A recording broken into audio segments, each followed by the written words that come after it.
Lo primero que habría que señalar es las cifras oficiales que las da el INEGI, y en todas las cifras se está demostrando el inicio de la recuperación económica. Por ejemplo, a partir de junio ha comenzado la tasa de crecimiento, cayó a menos 8.5, luego menos 5.4 y va disminuyendo la caída.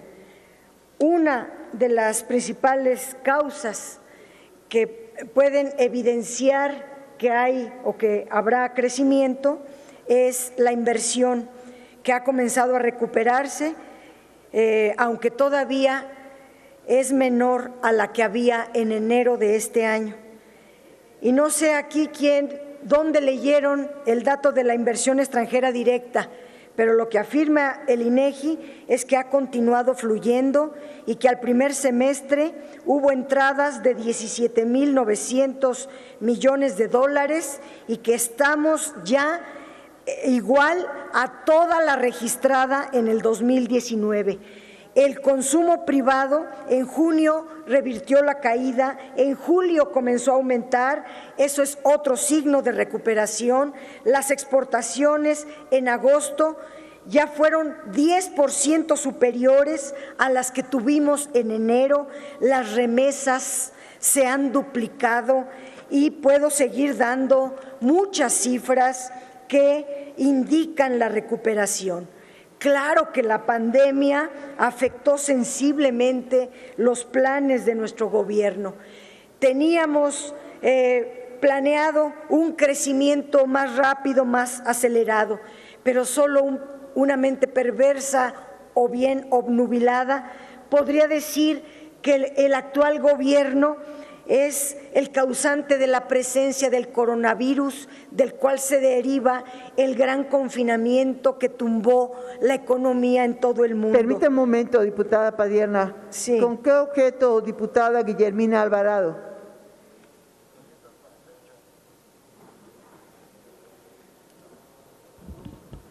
Gracias, Sonido, por presidenta.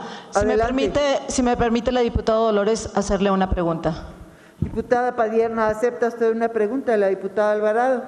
Sí, claro que sí. Adelante, diputada. Gracias. Por favor. Diputada Dolores, usted que ha sido diputada en otras legislaturas, yo quisiera que nos recordara, por favor, si se aprobó, ¿qué se aprobó en las leyes de ingresos de los gobiernos anteriores?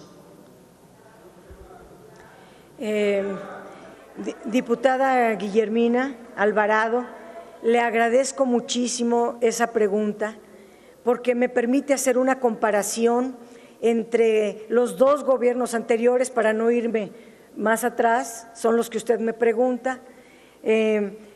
Felipe Calderón inventó dos nuevos impuestos: el impuesto de depósitos al efectivo, el YETU, el impuesto empresarial de tasa única, que aquí vienen a hablar de defensa de las empresas, pero cuando fueron gobierno, además de todos los impuestos que ya pagaban, les ensartaron dos impuestos nuevos más. Aumentaron el IVA a 16%. Calderón aumentó la deuda de 33.4% a 46% del Producto Interno Bruto. La política fiscal era eminentemente recaudatoria y era, como aquí lo dijo el compañero Marco, cargar en las espaldas del pueblo la crisis. Pero ojalá toda esa deuda, todo ese dinero hubiera servido para el desarrollo del país. El asunto es de que Calderón cierra su gobierno con 5 millones de pobres más, con una masificación del desempleo, con un desfondado de todos los activos financieros, se gastó los fideicomisos, se gastó los fondos, etcétera.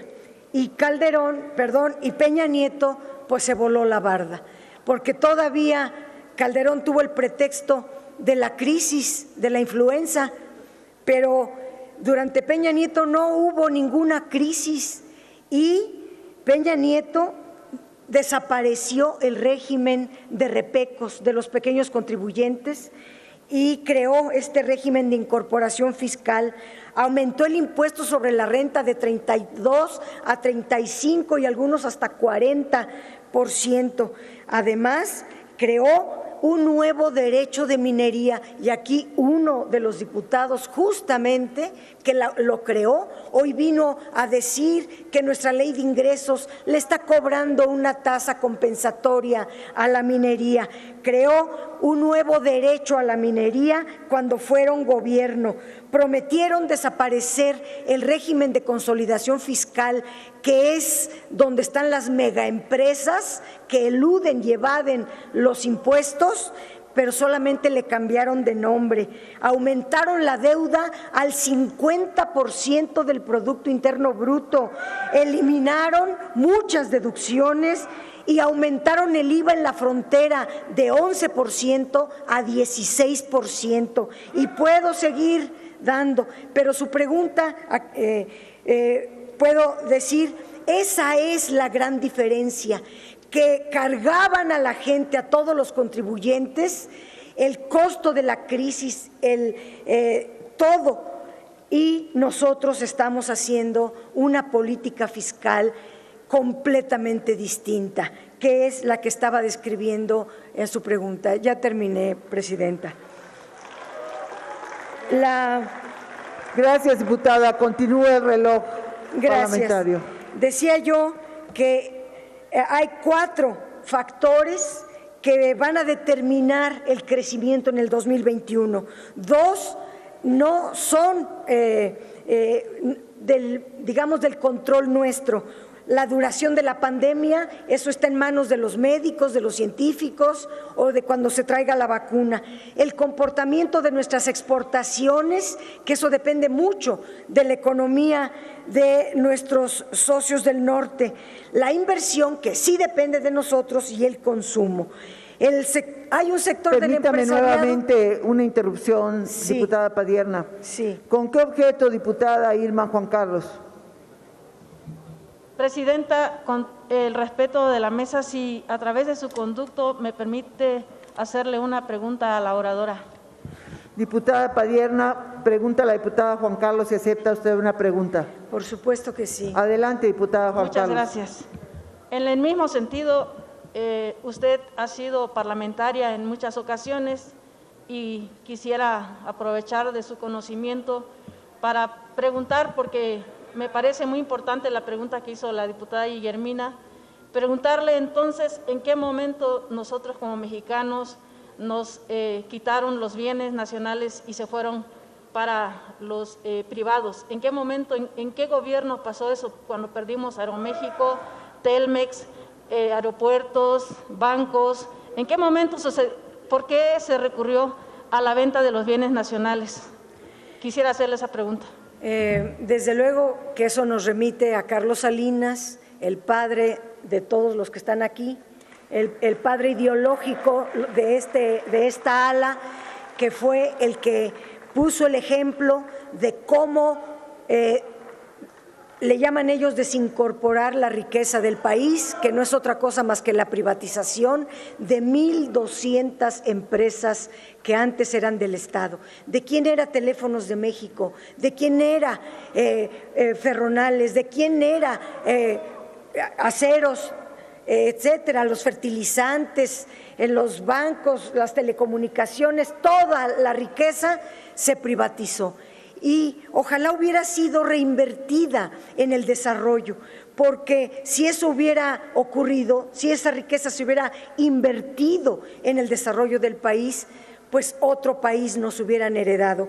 Pero quiero aprovechar su pregunta también para hacer un comparativo muy importante, diputada Juan Carlos, ligado a la pregunta que también hacía la diputada Guillermina Alvarado. En 2009 hubo una crisis que fue la crisis financiera combinada con la pandemia también de la influenza AH1N1.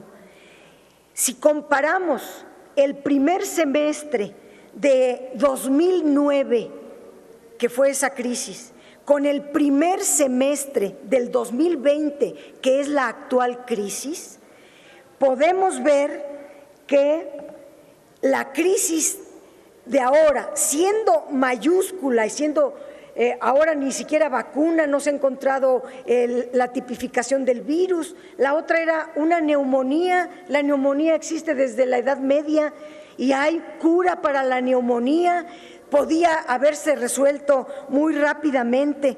Inició el cuarto trimestre de 2008 y terminó hasta el cuarto trimestre de 2010. Es decir, esa crisis tardó 2.5 años. Nosotros llevamos 6 meses y nos truenan los dedos los de acá que nos quieren dar ejemplo. ¿Cómo atendieron? Ellos se gastaron deuda y todo el dinero y no sirvió para nada porque en 2 años y medio volvimos otra vez a la crisis. Pero le doy datos de esas 2 crisis. Por ejemplo, con los trabajadores afiliados al IMSS, la caída de los asegurados en el 2009 fue de 3.1, datos del INEGI, y en el 2020 ha sido de 1.1. Los salarios reales de los asegurados disminuyeron un 1% en el 2009, pero aumentaron 4.3% en el 2020. La menor caída del empleo formal y la mejoría en el salario ahora, eso es lo que ha distinguido cómo se trata una crisis y cómo se trata otra. La inflación ha sido menor en el 2020 de lo que fue en el 2009. La devaluación del peso es hoy mucho menor a la que fue durante los 2 sexenios anteriores, con crisis y sin crisis. Hoy tenemos controlada la inflación dentro del margen que exige el Banco de México. Mientras que las remesas familiares cayeron en el 2009 11.1%, en el 2020 han aumentado, se han duplicado, y las reservas internacionales disminuyeron 5.8% y ahorita están aumentando las reservas internacionales, ya llevamos en 6.2%. Y puedo darles muchos datos, pero su pregunta me ayuda a comparar cómo se aborda la política fiscal cuando se tiene responsabilidad con el país o cuando se le quiere saquear como lo saquearon los gobiernos anteriores. Termine la pregunta. Decía yo que un sector del empresariado está inconforme con la separación del poder político del poder económico. No comparten la política de prohibir las condonaciones, de combatir la facturación falsa, de impedir la evasión fiscal, de cancelar los contratos leoninos. Ahora el gobierno, combatiendo todo esto, ha logrado incrementar de una manera histórica, sin aumentar los impuestos, ha aumentado los ingresos tributarios con solo la eficiencia administrativa. Afortunadamente hay otro grupo de empresarios que está asumiendo que ya se acabó la corrupción, que la fiesta para ellos terminó, que los privilegios que antes tenían y ahora están dispuestos a invertir. El presidente López Obrador ha informado de un paquete muy importante de inversiones que en un primer paquete llegará a 300,000 millones de parte de los privados, 700,000 millones públicos, y en más paquetes llegará a 800,000 millones de pesos. Ya no me da tiempo de explicar tasa de interés, la plataforma. Permítame nuevamente, diputada Sí, Padierna. sí. ¿Con qué objeto, diputada López Rayón? Diputada Sauri, quisiera hacerle una pregunta a la diputada Padierna, si me lo permite. Diputada Padierna, ¿acepta usted una pregunta de la diputada López Rayón? Sí, por supuesto. Adelante, diputada. Diputada Padierna, la oposición es insistente en no reconocer su responsabilidad en la situación que priva en las finanzas públicas, en particular y en lo que se refiere a la baja recaudación, en la que fueron permisivos en las prácticas para evadir impuestos. ¿Podría usted, por favor, poder ampliar ese tema? La administración actual, el presidente López Obrador y el secretario de Hacienda, Arturo Herrera, han sido enfáticos en que se aplicará una política de endeudamiento para mantener el mismo nivel de deuda con respecto del Producto Interno Bruto.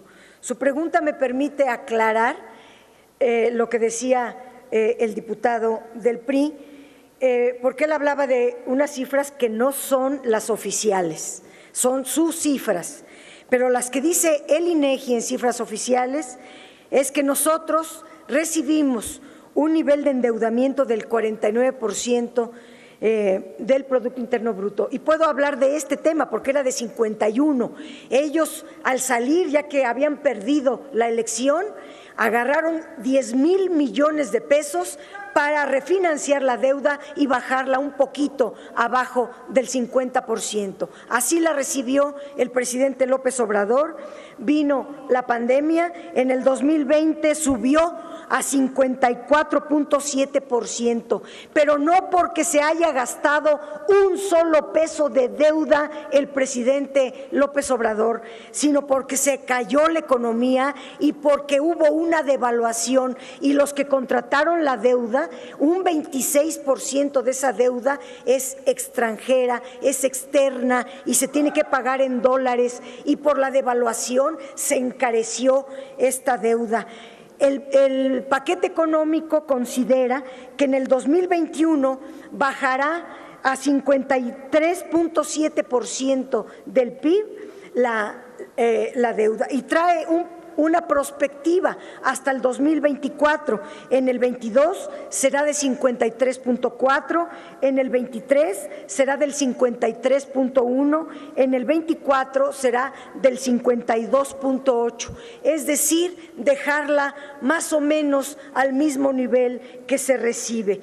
Aquí lo importante, como lo decía el secretario de Hacienda, lo más importante es que la política de endeudamiento pueda asegurar su pago.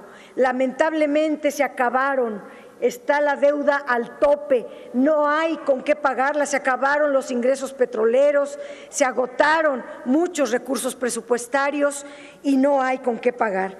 Y aquí dijo el diputado que este paquete económico tiene un endeudamiento de más de 700,000 millones de pesos, lo cual es cierto. Pero ¿para qué se piden esos más de 700,000 millones de pesos de deuda? Para pagar los intereses de la deuda que estos contrataron. Nosotros no vamos a gastar un solo peso más en deuda. Eso se requiere para pagar los intereses de la deuda, porque la otra opción sería no pagarla, y eso metería a nuestro país en muchas dificultades. Termino diciendo que estamos comenzando una nueva etapa donde se le da prioridad al desarrollo del país y al bienestar de nuestra población, que la deuda, donde está el rescate bancario, el rescate azucarero, los agronitrogenados, todos los fraudes de Odebrecht, de OHL y todos los negocios al amparo del poder público que están en la panza de esta inmensa deuda que nos heredaron, por supuesto que se van a sancionar. En eso tendrá que trabajar la Fiscalía y las autoridades correspondientes. A nosotros nos toca fiscalizar y tenemos ese poder de fiscalizar, y yo diría, querían mayor deuda, es lo que es lo que los llena de coraje. Pidieron 4 puntos más de deuda para dárselo a los grandes empresarios y darle migajas a las pequeñas empresas, y el pueblo no aparecía en su programa ni siquiera en un renglón. Eso es la gran diferencia entre el antes y el ahora. Diputada Padierna, discúlpeme, pero nuevamente hay una diputada que está solicitando hacer uso de la palabra y asumo que es para solicitarle a usted una pregunta. Permítame consultarle. Diputada Avelina López, ¿con qué objeto? Para hacerle una pregunta a la oradora. ¿Acepta usted, diputada Padierna, una pregunta de la diputada Avelina López? Sí, claro. Adelante, diputada López. Con todos los datos que usted ha vertido, se percibe que en 36 años fue un gobierno de pura corrupción. Por los datos que se pueden dar, 62 millones de pobres, 27 millones en pobreza alimentaria, el abandono del campo y los datos que indican cómo en la percepción de la corrupción en el 2017 de 129 países, México, de 180 países, México quedó en 135. Y así sucesivamente. Y hoy en el 2019 México obtuvo una calificación de 29 puntos en una escala donde 0 es mayor a percepción y 100 menor, y ocupa la posición 130 de 180 países. Es decir, México mejoró 1 punto. ¿Qué quiere decir entonces? Que con todos sus argumentos significa que fue pura corrupción y que el gobierno de ahora está bajando la percepción de la corrupción. ¿Qué opinión le merece a usted el comentario? Gracias, diputada. Gracias, diputada. Le contestaría lo siguiente y de manera muy breve. Tiene usted toda la razón al decir que nuestro país es inmensamente grande, inmensamente rico y que tiene toda la potencialidad para ser un país desarrollado, y que durante 36, 40 años ha tenido malas administraciones de toda la riqueza que tiene nuestro país, y esa es la causa que México sea una de las naciones consideradas pues en los últimos niveles de desarrollo. Tenemos minas, tenemos agua, tenemos millones de hectáreas de tierra fértil, tenemos océano de un lado, océano del otro, tenemos energéticos, tenemos petróleo, tenemos 120 millones de mexicanas y mexicanos que trabajamos, que queremos salir adelante, que queremos ver a nuestro país desarrollado y en paz.